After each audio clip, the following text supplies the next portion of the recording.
Hey, Shalom Akim. Call halal Yahweh, Bahashim Yahweh Shai, Bahashim Kodash. And of course, double honors once again to the apostles of Great Millstone, who through the Spirit have taught us this truth and continue to do so. This is Naaman of the DC camp. And today I have an article from The Guardian. All right, it's a little more than a year old, but it's relevant to what's going on today. Actually, it's 3 years old, Salakia. So this is from the U.S., from The Guardian. It says chokehold. Gonna get a little history on how it relates to the policing of so-called Black America. All right, and here you have the illustration here. It says chokehold policing Black men and women in America. U.S. justice is built to humiliate and oppress Black men, and it starts with the chokehold. All right, how many times have they supposedly banned it, and yet it still gets used? All right, there was another quote. Let's see. It might come up later. It says the author of the claim chokehold, policing Black men, writes on how the system treats so-called African Americans with contempt. All right, now let's go in on that word contempt because it does have relevance. Let's see. Do I have it already? Let's see. Nope. Got to get it again. Let's see. Contempt. All right. There we go. All right. Let's go to Merriam. It says the act of despising, the state of mind of one who despises. And that's Esau, Edom in general, towards Jake. Lack of respect or reverence for something. All right. Let's go to another one. Let's go to, let's see, dictionary.com. The feeling with which a person regards anything considered mean, vile, or worthless. Disdain, scorn. That's how these so-called white people see us. The state of being despised, dishonor, disgrace. All right. And even when it comes to law, it says willful disobedience to or open disrespect for the rules or orders of a court or legislative body. And they disregard that in respect to us all the time. An act of showing disrespect. All right. So that's how they do us. All right. Let's go to another one. Free dictionary. This is more to the point. The feeling or attitude of Esau, Edom, of regarding someone or something as inferior, base, or worthless. And that's actually what he is. That's what he is. When you go to Job 30.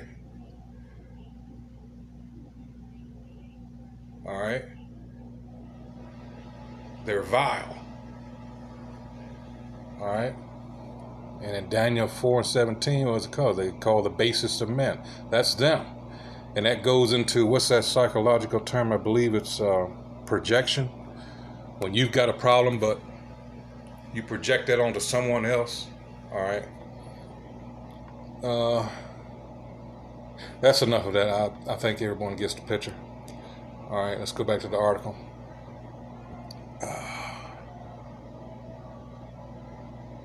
If it'll let me.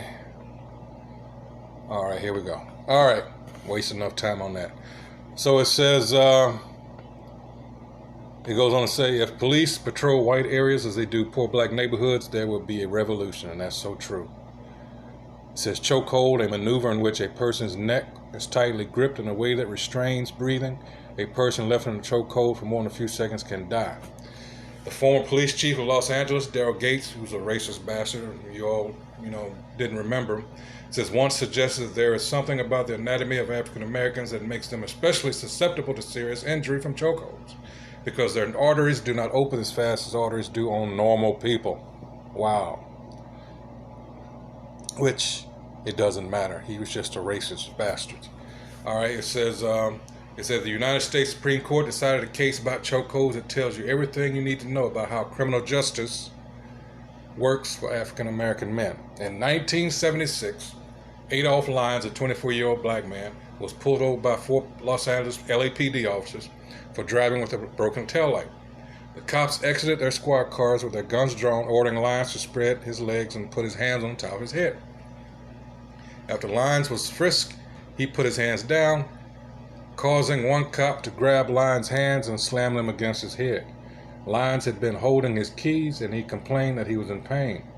The police officer tackled Lyons and placed him in a chokehold until he blacked out. When Lyons regained consciousness, he was lying face down on the ground, had soiled his pants, and was spitting up blood and dirt. The cops gave him a traffic citation and sent him on his way. Lyons sued to make the LAPD stop putting people in chokeholds. He presented evidence that in recent years, 16 people, including 12 black men, had died in LAPD custody after being placed in chokeholds. In the city of Los Angeles v. Lyons, the U.S. Supreme Court denied his claim, holding that because Lyons could not prove that he would be subject to a chokehold in the future, he had no personal stake in the outcome, dissenting from the court's opinion, Thurgood Marshall. All right, now I'll let you all read that for time's sake. But unlike Clarence Thomas today, and I had often stated that the reason that Thurgood Marshall was even on the court is that was Esau's way of, getting him out of the way, because he was tearing their asses up in court. All right, but he was the sole dissenting voice on that out of 9. I'll let you know something. It says the work of police is to preserve law and order, including racial order. Hillary Clinton once asked a room full of white people to imagine how they would feel if police and judges treated them the way African Americans are treated. If the police patrol white communities with the same violence that they patrol black neighborhoods, there would be a revolution. And I'm gonna go to this video real quick because I'm glad that was said. For those of you that don't recognize this woman, as soon as I get it, keep losing it for some reason. This is what she says, straight and to the point. I want every white person in this room who would be happy to be treated as this society in general treats our citizens, our black citizens. If you, as a white person, would be happy to receive the same treatment that our black citizens do in this society, please stand. You didn't understand the directions. If you white folks want to be treated the way blacks are in this society, stand. Nobody's standing here. That says very plainly that you know what's happening. You know you don't want it for you. I want to know why you're so willing to accept it or to allow it to happen for others. Straight to the point. They know what's going on. They just don't give a damn. You got to consider the whole thing with Colin Kaepernick. They didn't even want it. How dare you? This is our sports. The man was just taking a knee. Just, as a protest of what was happening. How dare you? All right. Now look what's happening. It says, the purpose of my book, Chokehold, is to inspire the same outrage about what the police do to African Americans and the same revolution in response, which shows you we are still in captivity. We are a nation within a nation. We're, in subjection under another nation. And everybody knows this except the people that are under subjection. All right. I'm going to skip on down, but let's get some scriptures. I don't ramble on too long, especially with the time allotted. Let's get, this is why this prayer is so, this is Psalms 59. I'll start at 2. Oh, why did it do that?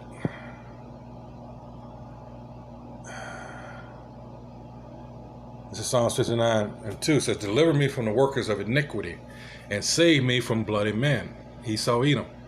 For lo, they lie in wait for my soul. The mighty are gathered against me, not for my transgression, not for my sin, O Most High Yahweh. They run and prepare themselves without my fault, awake to help me, and behold, thou therefore, O Most High Yahweh, the Lord of hosts, the power of Israel, awake to visit all the heathen. Be not merciful to any wicked transgressors. And that's exactly what Esau Edom is. Let's get some more here. This is, and it goes on to say in that article, actually, let's get this one. This is Jeremiah. Whoops.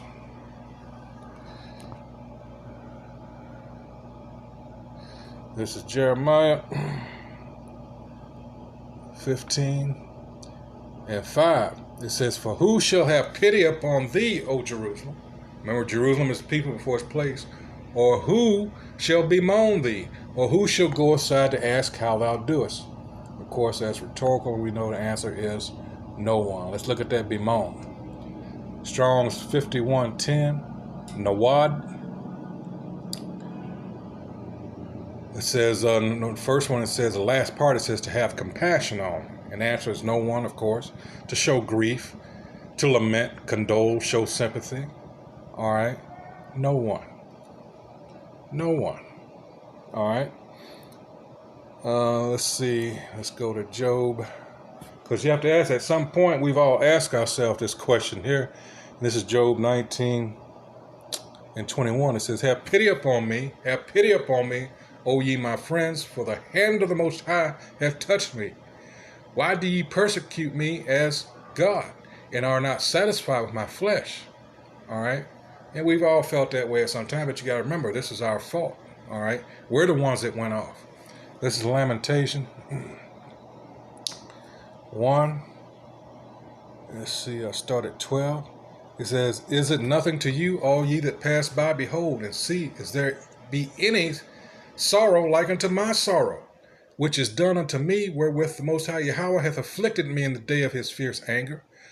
From above hath he sent fire into my bones, and it prevaileth against them. He hath spread a net for my feet. He hath turned me back. He hath made me desolate and faint all the day. The yoke of my transgressions is bound by his hand. They are wreathed and come upon my neck. He hath made my strength to fall.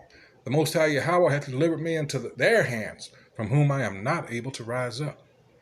The Lord hath trodden under foot all my mighty men in the midst of me. Shades of what? Isaiah 3rd chapter. He hath called and assembled against me to crush my young men.